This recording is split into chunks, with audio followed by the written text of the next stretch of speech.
woke up today and I felt great. Then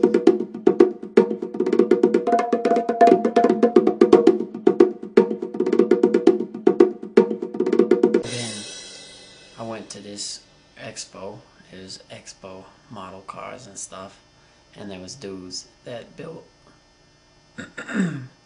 they built so many cool things. I couldn't even believe it.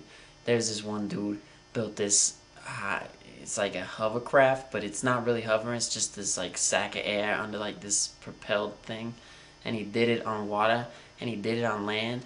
And then there was this other dude, he built like 3 rockets, but they didn't even look like model rockets because they were so detailed.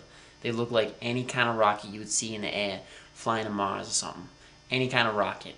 And then there was these dudes there that just built these cars that could like fight each other. Kind of like that show, but not quite as commercial. Brought things from everywhere.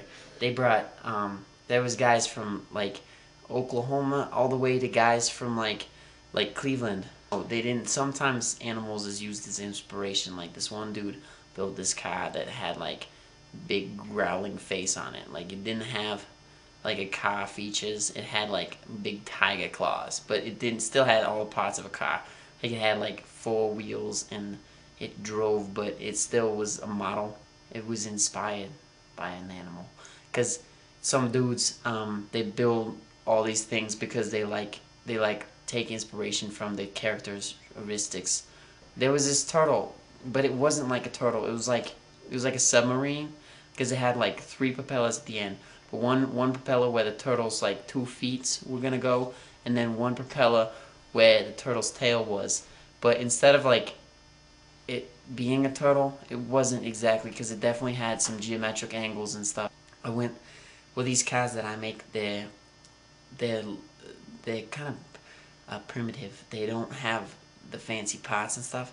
Like when I buy a kit and I buy it from like, you know, like the model store that I met Margaret at, when I buy one of those kits, I can make it look pretty fancy. And I make models of cars, but I'm not nearly as good as these guys that made them at the expo, and that's why I went to the expo to get ideas.